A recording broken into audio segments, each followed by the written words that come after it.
Okay, so it's a little while later. It's 3 o'clock, an hour later. I managed to find the original Amiga pegs for DF1. Mounted this. Don't have the cover on yet because I have to take that faceplate out. There. I have another one for the original DF0 from another Amiga.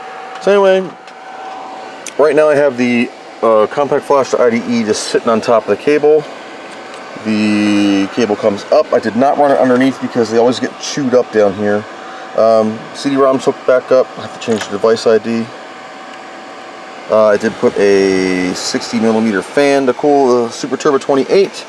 It is running off one of the Molex connectors down there on an adapter. The SCSI light has been moved to the side for the lower one. The IDE off the Data Flyer Plus has been the factory board. I tucked everything else around. Video cards in. We recognize, sorry if I shake, I'm on handheld. So this is the emulator thing we were doing. So we're going to go up one. I did not have to set J300 because this is a smart device. So there's empty number 2. I did add ADFs for each track. I'm going to slip to number 3. Number 3, sorry for the focus. 3, and we're waiting for it. Empty selection. Oh, did I ever update these? 4. I copied ADFs, but I never edited the selector. Nice. Okay, so I can do that live. So with all of your images, I'm going to set the camera right on top of the Amiga. How's that? Not good. Not good. I'll just hold it. So we're going to go into this, the Cortex floppy emulator. Now on this thumb drive, I learned yesterday while setting this up that you need a blank ADF file for each one. So I did that. We're going to run selector here. DF1 firmware. Okay, so I'm going to go empty. You know, you don't even need selector in here at all because this is track 00. I don't need airport in here either, or after the war. So we're going to go see these ADF files. These are not my list. So empty 1 is going to be 1. Empty 2, empty 2. Empty 3, 3, 4, 4, 5, 6, 7. Empty master. Recopy to make this to make more. So I just named that. I don't need that in there.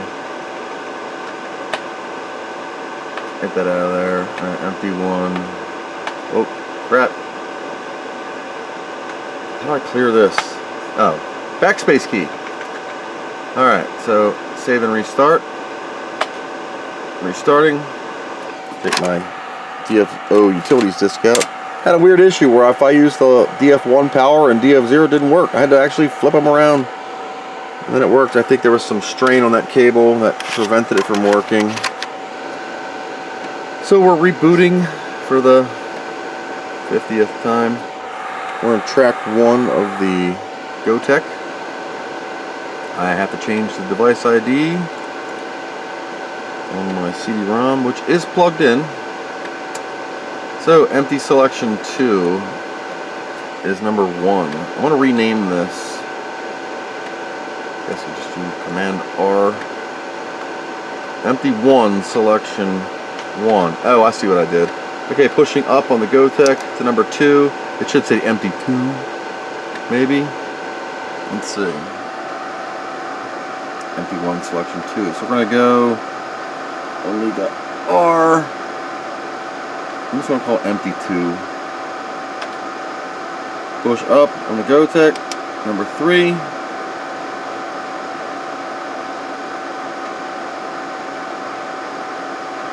Same thing. R. Empty 3. And so on. So now with empty 3, I'm going to go back to number 2. We should see Empty 2 pop in here.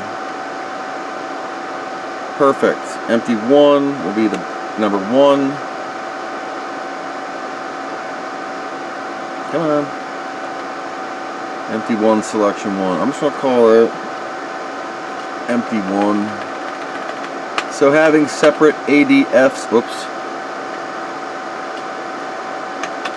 Having separate ADFs for each disk image gives you the ability to flip-flop them. We're going back to 2.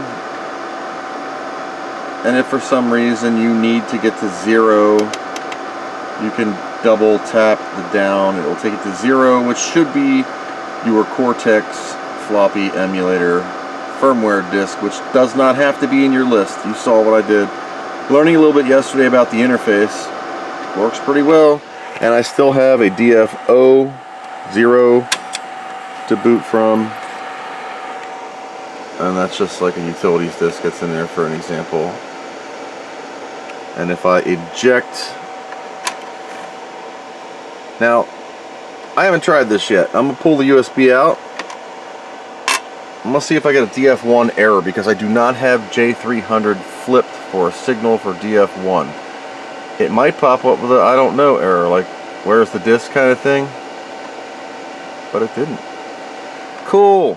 That's very good. So now you can pop multiple thumb drives in. I'm putting the thumb drive back in. It's on track 0 by default, or my last remembered position apparently. Cortex, I'm going to flip to number 1. Empty 1 should pop up. Cool. Simply grabbing the thumb drive out. Screen goes to blanks. Just put the thumb drive right here. Back in action. And this don't click like this does. So anyway, that's it for now. I'll pop the cover back on. Change this ID. Get this thing mounted right here behind this lip. And it'll fit perfectly. And my little new cable works. And it's doing good. So we're getting there. Getting kind of crowded in here again, but I have a fan in here, down in there. I guess I can push it a little bit away so it's not so noisy. Ooh. But it's wedged in there perfect. It's in between the SCSI card and the lip of the power, or the bracket for the CD. So that's it for now. We'll check back in a minute.